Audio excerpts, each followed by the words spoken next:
Podcast Network Asia.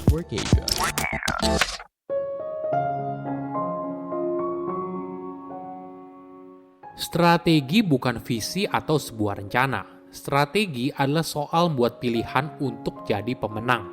Halo semuanya, nama saya Michael. Selamat datang di podcast saya, Sikutu Buku. Kali ini saya akan bahas buku Playing to Win karya A.G. Levely dan Roger L. Martin. Sebelum kita mulai, buat kalian yang mau support podcast ini agar terus berkarya, caranya gampang banget. Kalian cukup klik follow. Dukungan kalian membantu banget supaya kita bisa rutin posting dan bersama-sama belajar di podcast ini. Buku ini membahas bagaimana strategi perusahaan bisa benar-benar berhasil. Sebagai informasi, penulis adalah mantan CEO dari perusahaan FMCG besar bernama P&G. Bersama dengan rekannya, mereka berhasil melipat gandakan penjualan P&G dan menaikkan keuntungan perusahaan hingga 4 kali lipat. Apa sih strategi? Bagi penulis, strategi bukanlah visi, bukan juga rencana. Secara sederhana, strategi artinya membuat pilihan yang jelas untuk memenangkan persaingan. Pilihan yang diambil akan buat perusahaan punya posisi yang lebih tinggi dan menguntungkan daripada para pesaingnya. Saya merangkumnya menjadi 3 hal penting dari buku ini. Pertama, salah kaprah soal strategi. Berdasarkan pengalamannya sebagai CEO, penulis seringkali menemukan salah kaprah soal strategi. Banyak pemimpin mengartikan strategi sebagai visi, ada juga sebagai rencana, atau bahkan mengadopsi best practice. Mereka juga menganggap kalau strategi itu tidak bisa dilakukan dalam jangka panjang. Ini merupakan pendekatan soal strategi yang tidak efektif. Ditambah lagi, banyak pemimpin tidak berani mengambil keputusan dan investasi yang besar. Lama-kelamaan, mereka akhirnya kalah dalam pertarungan. Bagi penulis, strategi adalah soal membuat sebuah pilihan atau seperangkat pilihan yang berkaitan sehingga perusahaan punya keunggulan dibandingkan para pesaingnya. Menghasilkan sebuah strategi yang efektif memang tidak mudah. Seorang pemimpin harus punya pemikiran yang jelas, kreatif, dan berani mengambil pilihan yang sulit. Sayangnya di banyak perusahaan, mereka tidak mendorong para pemimpin untuk berpikir soal strategi dengan lebih serius. Mereka seringkali sibuk melakukan pekerjaan operasional. Ada informasi yang menarik. Jika kamu pengusaha ataupun sebagai karyawan dari sebuah perusahaan, mungkin saja ada orang bertanya, bisnis kamu apa? Atau perusahaan kamu bergerak di bidang apa? Biasanya mereka akan bercerita produk apa yang mereka jual atau menjelaskan secara lebih detail soal jasa yang mereka tawarkan. Misalnya produsen telepon seluler yang bilang kalau bisnis mereka yang produksi telepon seluler. Namun kamu akan jarang sekali menemukan orang yang bilang kalau bisnis mereka adalah untuk menghubungkan satu orang dengan yang lainnya dan memungkinkan mereka untuk berkomunikasi di mana saja, kapan saja. Mungkin hal ini terdengar aneh buat kamu, tapi jika kamu melihatnya lebih jauh, itu kan fungsi sebenarnya dari telepon seluler yang mereka jual.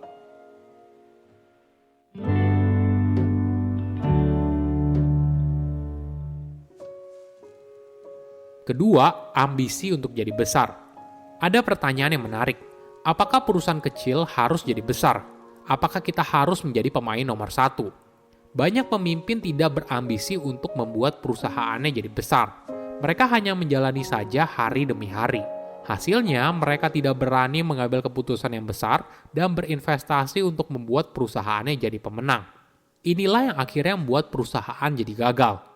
Mereka gagal karena tidak berani punya mimpi yang besar.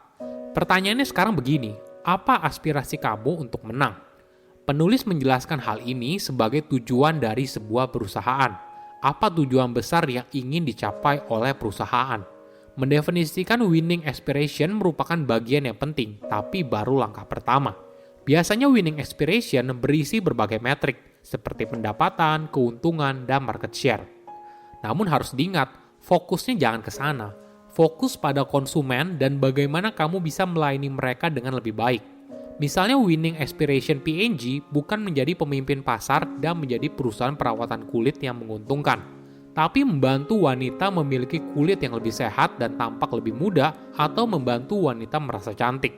Ini yang seharusnya jadi pendekatan ketika membuat strategi bisnis. Fokusnya bukan pada perusahaan dan produk yang dijual, tapi fokusnya harus lebih besar, yaitu fokus pada konsumen. Tips lain dalam menyusun strategi adalah menentukan where to play. Meskipun kata di mana seringkali berkaitan dengan geografi, namun pertanyaan yang sebenarnya adalah di mana kita harus bermain agar bisa mewujudkan aspirasi untuk menang. Hal ini bisa saja berkaitan dengan geografi, jenis produk, segmen konsumen, saluran distribusi, dan tahap produksi vertikal. Strategi yang baik berisi informasi yang lengkap di mana masing-masing area dan bisa membuat pilihan agar bisa menang. Mungkin kamu bisa memulainya dengan menjawab beberapa pertanyaan ini. Di wilayah mana yang menjadi pasar terbesar produk kamu dan paling menguntungkan? Jenis produk apa yang sangat disukai oleh konsumen? Apakah kamu bisa menjual produk pada segmen konsumen yang berbeda? Pertanyaan ini akan bantu kamu dalam membuat sebuah pilihan. Ada contoh yang menarik. Pada tahun 1984, mayoritas deterjen masih dalam bentuk bubuk.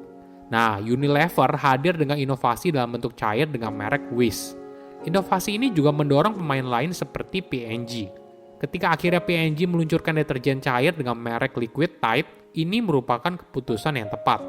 Bukan hanya sekedar meniru sesuatu yang baru, namun pemimpin di P&G memprediksi kalau pasar deterjen cair akan mengalami pertumbuhan yang kuat. Benar saja, pasar deterjen cair tumbuh secara signifikan.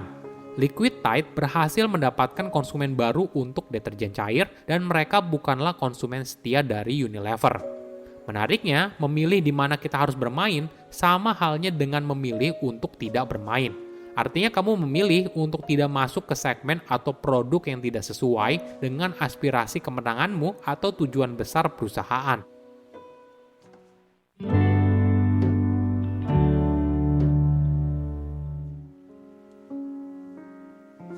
Ketiga, cara untuk menang. Jika tadi dibahas di mana kita bisa bermain, nah poin lain yang penting adalah bagaimana kita bisa menang. Bagaimana pilihan yang kita ambil bisa membantu kita meraih kesuksesan. Setiap perusahaan punya keunggulannya masing-masing. Bahkan apabila mereka menjual produk sejenis, tetap saja berbeda. Mulai dari tujuan besar yang ingin dicapai perusahaan hingga sumber daya manusianya. Misalnya perusahaan kecil bisa fokus melayani konsumen sesuai keinginan. Tapi perusahaan besar bisa fokus memberikan produk yang berkualitas dengan harga terjangkau karena produksinya yang massal. Ada 2 tips yang menarik. Pendekatan low cost. Kamu pasti familiar dengan pendekatan ini, di mana kamu berusaha menawarkan harga paling murah. Misalnya ada 3 produk sejenis. Nah, kamu bisa menang apabila produk kamu dijual dengan harga yang lebih murah. Namun tidak hanya menawarkan harga yang lebih murah, kamu bisa melakukan pendekatan yang lain. Misalnya permen Mars dan Hershey. Permen Mars memiliki ongkos produksi yang jauh lebih murah sehingga mereka bisa menetapkan harga yang lebih rendah. Namun mereka tidak membuat produknya lebih murah lagi, tapi menggunakan budget tersebut untuk meningkatkan visibilitas produknya di toko dengan cara membeli ruang untuk menaruh produknya di rak-rak utama toko yang ada di seluruh negeri. Sehingga produknya mudah ditemukan oleh konsumen. Namun untuk memenangkan persaingan tidak harus menjadi yang termurah.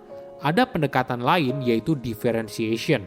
Kamu tidak berlomba-lomba menciptakan produk dengan harga termurah, tapi kamu fokus menciptakan produk yang diinginkan oleh konsumen.